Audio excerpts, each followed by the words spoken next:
வணக்கம் வாங்க இன்னைக்கு அக்ஷய் வீட்டு சமையல்ல இப்போ ரம்ஜான் வரப்போகுது ரம்ஜான் ஸ்பெஷலாக பார்த்தீங்கன்னா கேசரி அது என்ன வச்சு செய்ய போகிறோன்னா டேட்ஸ் வச்சு கேசரி செய்ய போகிறோம் இது ரொம்பவே நல்லாயிருக்கும் டேட்ஸ் கேசரி எங்கள் வீட்டுக்கார் வந்துட்டு அவங்க ஃப்ரெண்ட்ஸோட ஒரு ஹோட்டலில் வந்து சாப்பிட்டு வந்தாங்க ரொம்பவே நல்லா இருந்துச்சுன்னாங்க டேட்ஸ் சாப்பிடாத குழந்தைங்களுக்கு கூட அந்த டேட்ஸ் வச்சு கேசரி செஞ்சு கொடுக்கலாங்க ஏதாவது ஒரு விசேஷம்னா நம்ம வந்து முதல்ல ஒரு கெஸ்ட் வந்தால் கூட நம்ம ஃபஸ்ட்டு யோசிக்கிறது வந்து கேசரி செய்கிறதுக்கு தான் யோசிப்போம் அதை இன்றைக்கி கொஞ்சம் டேட்ஸ் வச்சு செய்யலாம் ரொம்ப டேஸ்ட் நல்லாயிருக்கும் அதுவும் இல்லாமல் ரம்ஜானுக்கு வந்து அவங்க ஈஃப்தாருக்கு வந்து பார்த்திங்கன்னா முதல்ல அவங்க நோன்பு விடும்போது பார்த்திங்கன்னா டேட்ஸ் தான் எடுத்துப்பாங்க அதனால் இன்றைக்கி டேட்ஸ் வச்சு கேசரியும் கூடவே இப்போ வந்துட்டு ஒரு ட்ரிங்க்கு ஒரு கீர் அது வந்து இப்போ வந்து சம்மர் வெயில் காலம் வந்துகிட்டே இருக்குது ஒரு சில்லுன்னு கொஞ்சம் ஹெல்த்தியாக குடித்தா நல்லாவே இருக்கும் அதுக்காக ஒரு ஸ்பெஷலாக ஒரு கேரட் கீர் ட்ரிங்க்கு தான் வாங்க இப்போ எப்படி செய்கிறதுன்னு பார்க்கலாம் ரெண்டுமே ரம்ஜான்னா உங்களுக்கு டேட்ஸ் ஞாபகம் வருது ஆனந்தி எங்களுக்கு பிரியாணி தான் ஞாபகம் வருது உங்களுக்கு யாராவது பிரியாணி கொடுத்து அனுப்புவாங்க இப்போ முதல்ல வந்து கேரட் கீருக்கு பார்த்திங்கன்னா பால் எடுத்துருக்கேங்க பால் வந்து காய்ச்சிக்கலாம் நான் எப்பயுமே பசும்பால் தான் யூஸ் பண்ணுவேன் ஆனால் இன்றைக்கி வந்துட்டு பால்கார் வர காலையிலே வீடியோ எடுக்கிறதுனால பால்கார் இன்னும் வரல அதனால் பேக்கெட் பால் யூஸ் பண்ணியாச்சு 1 லிட்டர் அளவுக்கு பால் எடுத்திருக்கேன் இதை மாதிரி அகலமான பாத்திரத்தில் நமக்கு பால் வந்து கொஞ்சம் சுண்டி வரணும் அதுக்காக கொஞ்சம் அகலமாக பாத்திரம் எடுத்தோம்னா பால் வந்து சீக்கிரமாக வந்து நமக்கு சுண்டிடும் அதுக்காக தான் கொஞ்சம் அகல பாத்திரமாக வச்சுருக்கேன் இப்போ ஒரு பவுலில் பால் அந்த பக்கம் காஞ்சிட்டே இருக்கிறதுக்குள்ளே இது ஒரு அரை மணி நேரத்துக்கு முன்னாடி நம்ம ஊற வச்சிடலாங்க சப்ஜா விதை ரொம்ப வந்து இந்த வெயிலுக்கு வந்துட்டு நல்லா குளிர்ச்சி கொடுக்கக்கூடியது அதனால் ஒரு 2 டேபிள் ஸ்பூன் அளவுக்கு சப்ஜா விதை எடுத்திருக்கேன் இதை நம்ம தண்ணி ஊற்றி அப்படியே ஊற வச்சிடலாங்க ஒரு அரை மணி நேரத்தில் நமக்கு ஊறி வந்துடும் இப்போ 1 லிட்ரு பால் எடுத்திருக்கேன் 1 லிட்ரு பாலுக்கு 1/4 கிலோ அளவுக்கு 1/4 கிலோவுக்கு கொஞ்சம் கம்மியாக கூட இருக்கலாம் கேரட்டில் இந்த தலையும் வாலும் கட் பண்ணிவிட்டு அதுக்கப்புறம் பார்த்திங்கன்னா தோல் சீவிக்கலாம் கேரட் ஏன் தோல் சீவணும் ஆனந்தி கேரட்டில் தோல் எதுக்கு சீவணும் மேலே மண்ணெலாம் இருக்கும் அதுக்காக தான் தோல் சீவரும் ஊட்டியில் மணத்தோல் சீவிட்டா சாப்பிடுவீங்க கேரட் வாங்கினீங்கன்னா அது ஆசைக்கு சாப்பிட்றது ஃப்ரெஷ்ஷாக பிடுங்குற இடத்துல அப்படியே கழுவி கொடுப்பாங்க வாங்கி தோலில் இருக்கிற சத்துலாம் போயிடும் கேரட் வந்து தோல் சீவிட்டு நல்லா கழுவி எடுத்துகிட்டு வந்துட்டேன் இப்போ கட் பண்ணிக்கலாம் இங்கே அதுக்குள்ளே பால் வந்து பொங்கிட்டு இருக்குங்க பால் பொங்கிட்டே இருக்கும்போது இதை மாதிரி கரண்டி வச்சுட்டு நம்ம கலந்து விட்டுட்டே இருக்கலாம் பால் வந்து நல்லா சுண்டி வரணும் நமக்கு கொஞ்சம் திக்காக வரணும் இப்போ கேரட் வேக வைக்கிறதுக்கு நம்ம பால் சேர்த்துக்கலாங்க இது காய்ச்சின பால் தான் நான் சேர்த்துருக்கேன் கேரட் முங்குற அளவுக்கு நம்ம பால் சேர்த்தா சரியாக இருக்கும் இப்போ 1 கிளாஸ் அளவுக்கு பால் சேர்த்துருக்கேன் இந்த விசில் போட்டு நம்ம வேக வச்சிடலாம் ஒரு 4-5 விசில் வந்தால் நமக்கு சரியாக இருக்கும்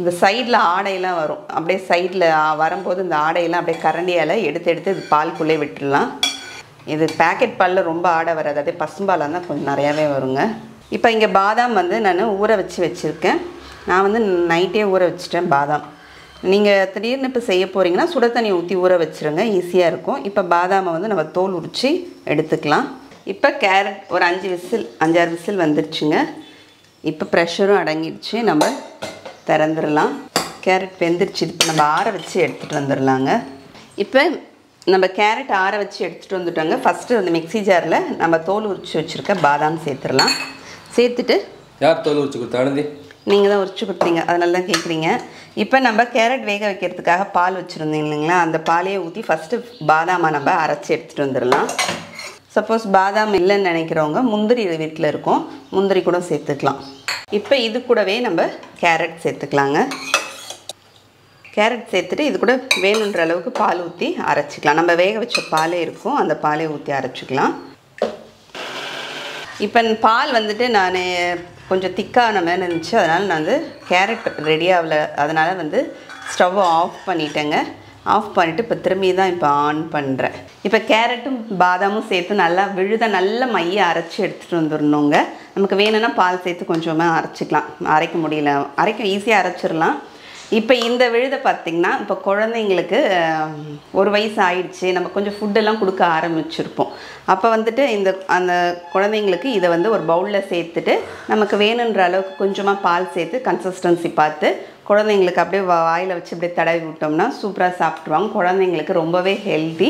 இதில் சர்க்கரையெல்லாம் குழந்தைங்களுக்கு தயவு செஞ்சு சேர்த்துறாதீங்க. நம்ம ஃபஸ்ட்டு குழந்தைங்களுக்கு என்ன டேஸ்ட்டில் கொடுக்குறோமோ அதான். ஸ்வீட் போட்டே கொடுத்துட்டோம்னா குழந்தைங்க அந்த ஸ்வீட் டேஸ்ட்டை எதிர்பார்ப்பாங்க. இல்லைனா ஸ்வீட் எல்லாமே அவங்க அந்த டேஸ்ட் எதிர்பார்க்காமே பழகிடுவாங்க. அதனால் இதை கொடுத்தா ரொம்பவே ஹெல்த்தி. ஏன்னா பாதாமும் கேரட்டும் ரொம்ப நல்லது. அதை மாதிரி ஒரு 11 மணி டைமில் இந்த மாதிரி ஃபுட்டு கொடுக்கலாம் குழந்தைங்களுக்கு. இல்லைனா ஒரு 3 மணி போல் கொடுக்கலாம்.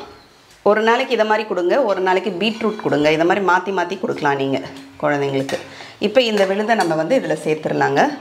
இது மாதிரி விஸ்க் வச்சுக்கிட்டிங்கன்னா நம்மளுக்கு ஈஸியாக இருக்கும் கலந்து விடுறதுக்கு. இது என்ன ஆனந்தி? எதுங்க என்ன செய்கிறீங்க? கேரட் கீர். கேரட் கீரா? ஃபர்ஸ்ட் கீரா செகண்ட் கீரா? உங்கள் வண்டியில் எத்தனை கீர் இருக்குது? நம்ம வேக வச்ச அந்த பாலை அப்படியே இந்த மிக்சியில் சேர்த்து இதிலே சேர்த்துக்கலாங்க. மிக்சி கழுவிட்டு அப்படியே இதிலே சேர்த்துடலாம். இப்போ பாதாமும் கேரட்டும் சேர்த்து நம்ம அரைச்சி இதில் சேர்த்துருக்கோம். இது ஒரு ஏன்னா பாதாம் நமக்கு கொஞ்சம் வேகணும், கேரட் ஏற்கனவே வெந்துருச்சு. அதனால் ஒரு 5 நிமிஷம் போல் அப்படியே ஒரு லோக்கும் மீடியமுக்கும் ஃப்ளேம் வச்சு அப்படியே கலந்து விஸ்க் வச்சு கலக்கும்போது ஈஸியாகிடும். நமக்கு எல்லாம் ஒன்றா போல் சேர்ந்த போல் கலந்துரும். இப்போ இங்கே வந்து கண்டென்ஸ் மில்க் வச்சுருக்கேங்க. இது வீட்டிலே ரெடி பண்ண கண்டென்ஸ் மில்க் தான். இன்றைக்கி வந்து இதில் வந்து கண்டென்ஸ் மில்க் சேர்க்க போகிறேன். கண்டென்ஸ் மில்க் சேர்க்கறதுனால இன்னும் கொஞ்சம் டேஸ்ட் வந்து ரொம்பவே நல்லாயிருக்கும். நிறைய பேர் கண்டென்ஸ் மில்க் எப்படி ரெடி பண்ணணும்னு கேட்குறீங்க. ஒன்றும் இல்லைங்க, ஒரு 4 கிளாஸ் அளவுக்கு நம்ம பால் எடுத்துக்கிட்டோம்னா அது நல்லா குறுக அளவுக்கு காய்ச்சிக்கணும். நல்லா சுண்டி வர அளவுக்கு காய்ச்சிட்டு அப்போ அதில் 4 கிளாஸ் பாலுக்கு 1 கிளாஸ் அளவுக்கு சர்க்கரையும் சேர்த்து நல்லா சுண்டு காய்ச்சதுக்கப்புறம் ஓரளவுக்கு நமக்கு திக்னஸ் தெரியும். அதுக்கப்புறம் அதை நல்லா ஆற வச்சு மிக்சியில் போட்டு நல்லா ஒரு 2-3 தடவை நல்லா அரைச்சி எடுத்துட்டோம்னா நல்லா க்ரீமாக வந்துடும் நமக்கு. அதை எடுத்து நம்ம ஃப்ரிட்ஜில் ஸ்டோர் பண்ணிக்கலாம். அப்படி இல்லைனா கடையில் மில்க் மேட் விற்கும், அது கூட நீங்கள் வாங்கிக்கலாம். நான் எப்பயுமே கடையில் வாங்க மாட்டேன், இந்த மாதிரி தான் ரெடி பண்ணிப்பேன். பால் ஆடையெல்லாம் வச்சு எடுத்து செய்வியா? அது ஃப்ரெஷ் க்ரீமு. அதுக்கு பேர் ஃப்ரெஷ் க்ரீமு. இது கண்டென்ஸ் க்ரீமா? இது கண்டென்ஸ் மில்க். இப்போ இந்த கண்டென்ஸ் மில்க் வந்து பார்த்திங்கன்னா இப்போ இதால் 4 கரண்டி அளவுக்கு கண்டென்ஸ் மில்க் சேர்த்துக்கலாங்க. இன்றைக்கி நான் வந்து இந்த கீரில் வந்து சர்க்கரை சேர்க்க போகிறது கிடையாது. அதனால தான் வந்துட்டு நான் கண்டென்ஸ் மில்க் சேர்த்துக்கிறேன். கண்டென்ஸ் மில்கில் இருக்கிற ஸ்வீட்டே நமக்கு போதும்னு சொல்லிட்டு. ஸ்வீட் உங்களுக்கு வேணும்னு விருப்பப்பட்டிங்கன்னா நீங்கள் சர்க்கரை சேர்த்துக்குங்க. எப்படி நாங்கள் விருப்பப்படுவோம்? சர்க்கரையா?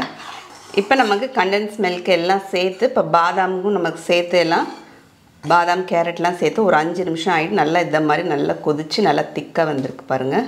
இப்போ நம்ம ஸ்டவ் ஆஃப் பண்ணிடலாம். இப்போ ஆஃப் பண்ணிவிட்டு இதை நல்லா ஆறணுங்க. இப்போ டேட்ஸ் கேசரிக்கு டேட்ஸ் எடுத்துக்கலாங்க. நான் வந்து இந்த பிளாக் டேட்ஸ்ன்னு சொல்லிவிட்டு இந்த டேட்ஸ் எடுத்துக்கிறேன். இது வந்து ஒரு 12 டேட்ஸ் எடுத்துருக்கேன். இதெல்லாம் நம்ம க்ளீன் பண்ணிவிட்டு இந்த கொட்டையெல்லாம் நம்ம எடுத்து வச்சுக்கலாம். இப்போ இந்த டேட்ஸும் நமக்கு நார்மலாக கிடைக்கக்கூடிய இந்த டேட்ஸ்லையும் 4-5 டேட்ஸ் நம்ம எடுத்து வச்சுக்கலாம். இப்போ இது வந்துட்டு ஒரு பவுலில் சேர்த்துடலாங்க. இந்த பிளாக் டேட்ஸ் இல்லாதவங்க இந்த சாதா பேரிச்சம்பழம் நமக்கு இதிலே வந்துட்டு நம்ம பண்ணிக்கலாங்க. இப்போ இந்த பேரிச்சம்பழத்தை நம்ம நல்லா ஒரு சூடான பால் சேர்த்து ஊற வச்சிடலாம். சூடான பால் சேர்த்து ஊற வைக்கும்போது நல்லா ஊறிடும். அதுக்காக பேரிச்சம்பழம் முங்குற அளவுக்கு நம்ம பால் சேர்த்துக்கலாம். அதெல்லாம் முங்குற அளவு, முழுங்குற அளவு, அது வந்து முழுங்குற அளவுக்குன்னு சொல்லலாம். முழுங்குற அளவுக்கு ஏதோ ஒன்று இப்போ தான் சொல்லிக் கொடுக்குறேன், திரும்ப ஏதோ ஒன்றுன்றானது. முழுங்குற அளவுக்கு. இப்போ இதை அப்படியே மூடி வச்சிடலாங்க. இப்போ பேரிச்சம்பழத்தை நம்ம ஊற வச்சுருந்தோங்க. இப்போ இதை வந்து நம்ம ஒரு மிக்ஸி ஜாரில் சேர்த்துடலாம். இப்போ பாலோடவே சேர்த்து நம்ம நல்லா விழுதாக அரைச்சி எடுத்துகிட்டு வந்துடலாம். நல்லா சூடான பாலில் ஒரு 15 நிமிஷத்துலேருந்து ஒரு 20 நிமிஷம் நமக்கு ஊறினா சரியாக இருக்கும். இப்போ நம்ம ஊற வச்சதுன்னா நல்லா விழுது மாதிரி அரைச்சாச்சு பாருங்கள். இப்போ ஒரு பவுலில் அப்படியே எடுத்துக்கலாம். இப்போ ஸ்டவ்வில் ஒரு பேன் எடுத்து வச்சுருக்கேங்க. இப்போ இதில் நெய் சேர்த்துக்கலாம். ஒரு 1.5 டேபிள் ஸ்பூன் அளவுக்கு ஃபஸ்ட் நெய் சேர்த்துக்கிறேன். இப்போ நமக்கு தேவையான அளவுக்கு முந்திரியை நம்ம இதில் வறுத்துக்கலாம். கொஞ்சமாக திராட்சையும் போட்டுக்கலாங்க. முந்திரி பாதி வறுப்பட்டதுக்கப்புறம் திராட்சை போட்டுக்கலாம். இப்போ திராட்சையும் நமக்கு உப்பி வந்தாச்சு. இப்போ ஒரு பவுலில் எடுத்துடலாம். இப்போ இந்த நெய்யிலே நம்ம அரைச்சி வச்சுருக்கிற இந்த பேரிச்சம்பழத்தை விழுதை வந்து சேர்த்து வதக்கிக்கலாம். நமக்கு நெய்யில் வந்து இந்த பேரிச்சம்பழ விழுது வந்து கேசரிக்கு வதக்கிட்டு சேர்க்கும்போது ரொம்பவே நல்லா இருக்குங்க. இப்போ நம்ம பேரிச்சம்பழ விழுதை வந்து ஒரு லோ ஃப்ளேமில் ஒரு 2-3 நிமிஷம் நமக்கு விட்டுருக்கு. அதில் இருந்த நெய் தான், அதுக்கப்புறம் நெய் சேர்க்க வேண்டாங்க. முந்திரி திராட்சை வறுத்த நெய் தான். அந்த நெய் எல்லாம் ஃபுல்லும் நமக்கு வந்து பார்த்திங்கன்னா இழுத்துருச்சு. இப்போ வந்து நம்ம எடுத்து இது ஒரு பக்கம் தனியாக வச்சுக்கலாம். இப்போ கேசரிக்கு ரவை எடுத்துக்கலாங்க. இப்போ இந்த கப்பால் 1 கப் அளவுக்கு ரவை எடுத்துக்கிறேன். இந்த ரவை பார்த்திங்கன்னா பெரிய இருக்காது, நார்மல் ரவை மாதிரி கொஞ்சம் பெருசாக இருக்காது. இது வந்து நல்லா ஃபைனாக நல்லா நைஸாக இருக்கும். அப்படி இந்த ரவை உங்களுக்கு கிடைக்கலன்னா நீங்கள் நார்மல் ரவையை கூட எடுத்துக்குங்க. ஆனால் இந்த மாதிரி நைஸ் ரவை எடுத்தால் கேசரிக்கு நல்லாயிருக்கும். அந்த ரவை வந்து பார்த்திங்கன்னா இப்போ நான் இங்கே பாண்டிச்சேரியில் விஜயகணபதியில் வாங்கியிருக்கேன். இது பேர் வந்து சிரோட்டி ரவைன்னு பேர். சிரோட்டி ரவைன்னு சொல்லிட்டு நமக்கு கடைகளில் கிடைக்கும். அந்த மாதிரி வாங்கிக்கிட்டிங்கன்னா ரொம்ப நல்லா நைஸாக இருக்கும். அதை எடுத்துக்கலாம். இப்போ இந்த ஒரு கடாயில் இந்த ரவையை சேர்த்துடலாம். இப்போ கேசரிக்கு தண்ணி வந்து நம்ம சுட வைக்க போகிறோங்க. இப்போ நம்ம எந்த கப்பால் ரவை எடுத்தோமோ அதே கப்பால் ஒரு 2.5 கப் அளவுக்கு தண்ணி எடுத்துக்கிறேன். நார்மல் கேசரிக்கு நம்ம ஒரு 3 கப் கூட தண்ணி ஊற்றலாம். இப்போ ஃபஸ்ட் தண்ணியை வந்து இந்த பக்கம் ஒரு பக்கம் வச்சிடலாம். தண்ணி வந்து பார்த்திங்கன்னா நமக்கு நல்லா கொதி வரணும். இங்கே ஸ்டவ்வில் கடாயில் ரவை போட்டு வச்சுருக்கேன். இப்போ இந்த ரவையில் நம்ம நெய் சேர்த்துக்கலாம். 1 டேபிள் ஸ்பூன் அளவுக்கு சேர்த்துட்டு இப்போ ஸ்டவ் ஆன் பண்ணிடுறேங்க. நல்லா லோ ஃப்ளேம் வச்சுட்டு நமக்கு நல்ல ரவை வாசனை வர வரைக்கும் நல்லா ரவை வந்து வறுபடணும். ரவை வந்து இப்போ நல்லா வாசனை வர வரைக்கும் நம்ம நல்லா லோ ஃப்ளேமில் வறுத்தாச்சு. ஒரு 4-5 நிமிஷம் நமக்கு நல்லா லோ ஃப்ளேம் வச்சு வறுக்கிறதுக்கு ஆகுங்க. இந்த ரவையை பார்க்கும்போது தெரியும் உங்களுக்கு எவ்வளோ நைஸாக இருக்குதுன்ட்டு. இப்போ தண்ணியும் இந்த பக்கம் பார்த்திங்கன்னா நல்லா கொதிச்சுட்ருக்குங்க. இப்போ கொதிக்கிற தண்ணியை இந்த மாதிரி நம்ம கேசரிக்கு சேர்க்கும் போது நமக்கு இந்த உருண்டை கட்டிக்குன்ற பயமே இருக்காது. அதுக்கு தான் தண்ணி சேர்த்துட்டு அப்படியே கொஞ்சமாக கெட்டிப்பட்டுருச்சு பாருங்கள். இதை கொஞ்சம் நேரம் வேகிறதுக்கு அப்படியே லோ ஃப்ளேம் வச்சு மூடி வச்சிடலாம். மூடி போட்டு அப்போ தான் ரவை கொஞ்சம் நேரம் நமக்கு வேகும். அதுக்கப்புறம் தான் நம்ம சர்க்கரை சேர்க்கணும். ரவையை கொஞ்சம் நேரம் மூடி வச்சு வேக வச்சோம்னா தான் நமக்கு அப்போ தான் நல்லா வெந்திருக்கும். இப்போ சர்க்கரை வந்து பார்த்திங்கன்னா நம்ம கேசரிக்கு 1க்கு 2 ஒரு கப்பு ரவை எடுத்தோம்னா நார்மல் கேசரிக்கு ஃபுல் ஸ்வீட் வேணும்னா 2 எடுப்போம். அப்படின்னா ஒரு 1.5 நம்ம ஸ்வீட்டுக்கு தகுந்த மாதிரி. இப்போ இதில் டேட் சேர்க்கறதுனால நம்ம இதில் அதிலே ஸ்வீட்னஸ் இருக்கும். அதனால் இதில் ஒரு 3/4 கப் அளவுக்கு தாங்க சர்க்கரை சேர்க்குறேன். சர்க்கரை சேர்த்தோன்னே அப்படியே நமக்கு கொஞ்சமாக இலகி கொடுக்க ஆரம்பிச்சிடும். இப்போ நம்ம சர்க்கரை சேர்த்து கலந்து விட்டுட்டோம். இப்போ நம்ம இங்கே வதக்கி வச்சுருக்கிற டேட்ஸ் விழுதையும் சேர்த்துடலாம். இப்போ இந்த கேசரிக்கு கலர்லாம் சேர்க்க தேவையில்லைங்க. இந்த டேட்ஸில் இருக்கிற கலரே நமக்கு சரியாக இருக்கும். இப்போ இதில் கொஞ்சமாக திரும்பி நெய் சேர்த்துக்கலாம். ஒரு 1.5 டேபிள் ஸ்பூன் அளவுக்கு நெய் சேர்த்துக்கிறேன். நம்ம ரவை வந்து சேர்த்துட்டதுக்கப்புறமும் உடனே நம்ம வந்து ஒரு 2 சிட்டிகை அளவுக்கு உப்பு சேர்த்துருக்கணும். அப்போ தான் ஸ்வீட் எடுத்து கொடுக்கும் கேசரிக்கு. டேட் சேர்க்கும் போது தான் வந்துட்டு நமக்கு ஞாபகமே வந்துச்சு. இப்போ ஒரு 2 சிட்டிகை அளவுக்கு உப்பு சேர்த்துக்கலாம்.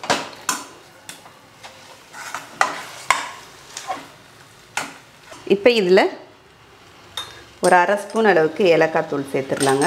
இப்போ நம்ம வறுத்து வச்சுருக்கிற முந்திரியை சேர்த்துடலாம். முந்திரி திராட்சையும் இப்போ திரும்பியும் ஒரு டேபிள் ஸ்பூன் அளவுக்கு. கேசரினாவே கொஞ்சம் நெய் கூட இருந்தால் தான் நல்லாயிருக்கும். எல்லாத்தையும் சேர்த்ததுக்கப்புறம் மூடி போட்டு லோ ஃப்ளேமில் ஒரு நிமிஷம் 1லேருந்து ஒரு 2 நிமிஷம் அப்படியே வச்சிடலாங்க. கேசரி ரொம்ப சாஃப்டாகிடும். இப்போ ஒரு நிமிஷம் போல் ஆயிடுச்சு. இப்போ திறந்துடலாம்.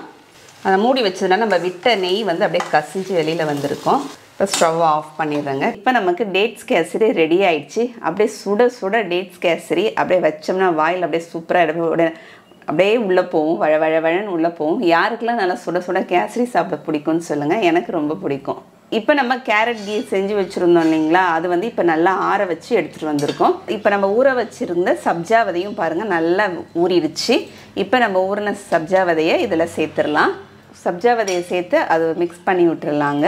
இது வந்து நைட்டே நான் வந்து ஊற வச்சுருந்தேன். ஒரு 2 பீஸ் எடுத்து பாதாம் பிசின் அதை வந்து நைட்டே ஊற வச்சுருந்தேன். காலையில் நமக்கு அப்படியே பூவாட்டம் இருக்கும். நமக்கு இதை மாதிரி ஜெல்லி மாதிரி.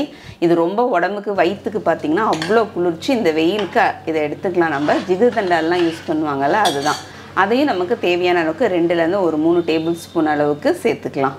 இதில் சப்ஜா விதை, பாதாம் பிசின், அப்புறம் கூடவே பார்த்திங்கன்னா நன்னாரி சர்பத். இது மூணுமே உடம்புக்கு நல்லா குளிர்ச்சி கொடுக்கக்கூடியது, இந்த வெயிலுக்கு நம்ம எடுத்துக்கிறது. இந்த நன்னாரி சிரப்புலேயும் நமக்கு ஸ்வீட் இருக்கிறதுனால தான் நான் சர்க்கரை சேர்க்கல, ஏற்கனவே கண்டென்ஸ் மில்க்கும் இந்த சிரப்பும் போட்டால் போதும்னு சொல்லிட்டுங்க. இதுவும் ஒரு 2-3 டேபிள் ஸ்பூன் அளவுக்கு நம்ம நன்னாரி சிரப் சேர்த்துக்கலாம். ரொம்பவே சூப்பராக இருக்கும். இப்போ இதில் நம்ம விருப்பப்பட்டோம்னா ஐஸ் க்யூப்ஸ் போட்டு உடனே குடிக்கிறதா இருந்தால் ஐஸ் போட்டு குடிக்கலாங்க. அப்படி இல்லைன்னா நம்ம ஃப்ரிட்ஜில் வச்சு நல்லா சில்லுன்னு குடிக்கலாம். இதுக்கு மேலே நமக்கு வேணும்னா நம்ம விருப்பம் போல் ஏதாவது நட்ஸ் வந்து பொடி பண்ணி போட்டுக்கலாம். இன்றைக்கி நான் வந்து பிஸ்தா யூஸ் பண்ணியிருக்கேன். இப்போ டேஸ்ட் பார்த்துடலாங்க. நான் இன்றைக்கி வந்து ஐஸ் க்யூப்ஸ் போட்டிருக்கேன். நீங்கள் வந்து இதை செஞ்சுட்டு ஃப்ரிட்ஜில் வச்சு சில்லுன்னு ஆனதுக்கப்புறம் சாப்பிடுங்க. ரொம்பவே சூப்பராக இருக்கும். நமக்கு ஐஸ் க்யூப்ஸ் போட்டதுனால என்ன ஆகிடும்னா, கொஞ்சம் நமக்கு திக்காக இருந்தது வந்து பார்த்திங்கன்னா கொஞ்சம் தண்ணியாகிட்டும் ஆகிடும். அதே நம்ம ஃப்ரிட்ஜில் வச்சு சில்லுன்னு சாப்பிடும்போது பார்த்திங்கன்னா நல்லா ஒரு கீர் வந்து நல்லா க்ரீமியாக சூப்பராக இருக்கும். டேட்ஸ் கேசரி டேஸ்ட் பார்த்துடலாங்க. டேட்ஸ் கேசரி ரொம்பவே சூப்பராக இருக்குது. ஸ்வீட் வந்து கரெக்டாக இருக்குது. உங்களுக்கு கூட நல்லா ஃபுல் ஸ்வீட் வேணும்னு நினச்சிங்கன்னா 1 கிளாஸ், நான் 3/4 கிளாஸ் சேர்த்துருக்கேன். நீங்கள் வந்து 1 கிளாஸ் சேர்த்துக்கலாம், சரியாக இருக்கும் உங்களுக்கு. நீங்களும் இதை மாதிரி செஞ்சு பாருங்கள். செஞ்சு பார்த்துட்டு எப்படின்னு கமெண்ட்டில் சொல்லுங்கள். அடுத்த வீடியோவில் பார்க்கலாம். தேங்க்யூ.